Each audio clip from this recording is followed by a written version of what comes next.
హైదరాబాద్ లోనే the best gastroenterology hospital Ananya hospital Kukatpally. Appointment కై call చేయండి.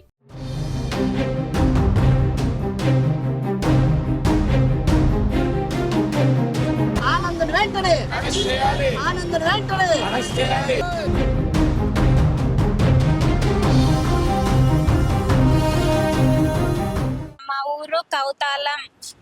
ఆనంద్ నన్ను పెళ్లి చేసుకుంటానని చెప్పి బట్టలు మెట్టలు అన్ని తీసుకొని వచ్చినాడు సార్. కానీ మా ఊర్లో ఎవ్వరు మాకు న్యాయం చెయ్యట్లేదు. Police station తొలుకొని వెళ్ళినాడు. 4 గంటల నుంచి 7 గంటల వరకు అక్కడే కూర్చోబెట్టుకున్నాడు సార్.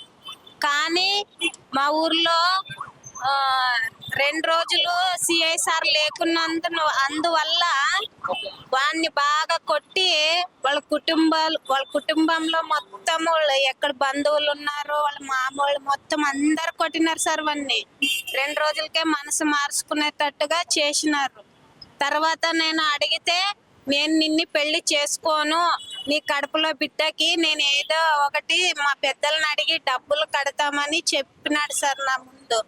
నేను చనిపోతానంటే నేను కూడా చనిపోతానని అన్నాడు. కానీ ఉత్తు మాటలతోనే అన్నాడు, అంతేగాని తర్వాత మా పెద్దల సమక్షంలో మా నాన్న మా అమ్మ నూనె తాగాలని పెట్టుకున్నారు సార్. కానీ మా పెద్ద నాన్న వచ్చేకేసి నీ బిడ్డకి ఎట్లన్నా కానీ న్యాయం జరుపుదామని తొలకొచ్చినాడు సార్. మా అమ్మని మా నాన్నని తొలకొని వస్తే అప్పుడు మేము ఈరన్నని కలిసి ఇక్కడ కర్నూలుకి వచ్చినాం సార్. మేము న్యాయం జరపండి అని.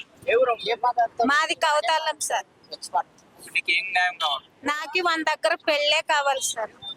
నాకు పెళ్ళే కావాలి సార్. 7 నెలలు గర్భవతిని కదా సార్. నన్ను ఇప్పుడు నా కడుపులో బిడ్డకి తండ్రి అంటే ఎవరని చెప్పాలి కదా సార్. అందుకే నాకు పెళ్ళే కావాలా. అందరు కలిసి నాకు న్యాయం జరిపించాలని కోరుకుంటున్నాను సార్. ఈరోజు కౌతాలం చెందినటువంటి దివ్యాంగురాలు కోసం ఈరోజు మేము గాంధీ విగ్రహం దగ్గర నిరసన తెలియజేస్తున్నాము.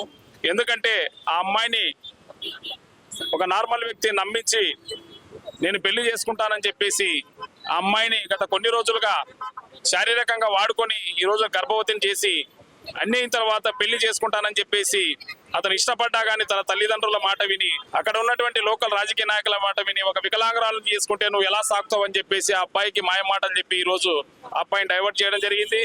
అదేవిధంగా ఆ డైవర్ట్ చేసే సందర్భంలో కూడా ఆ అమ్మాయి మీద మానసికమైనటువంటి మాటలు ఎన్నో, నువ్వు గుడ్డిదానివి నువ్వు ఎలా పని చేస్తావు ఇక్కడ వచ్చి వీళ్ళకి అని చెప్పేసి మానసికంగా అమ్మాయిని చాలా నిరుత్సాహం గురి చేశారు. అదేవిధంగా ఏదైతే ఎవరైతే అమ్మాయిని మానసికంగా లేదంటే ఈ అబ్బాయిని తప్పుదోవ పట్టించారో వాళ్ళందరిపైన ప్రభుత్వం వారు తగు చర్యలు తీసుకొని ఆ పాపకి న్యాయం జరిగే విధంగా చేయాలని మేము ఈరోజు ఎస్పీ గారిని అదే విధంగా జడ్జి గారిని కూడా కలవడం జరిగింది.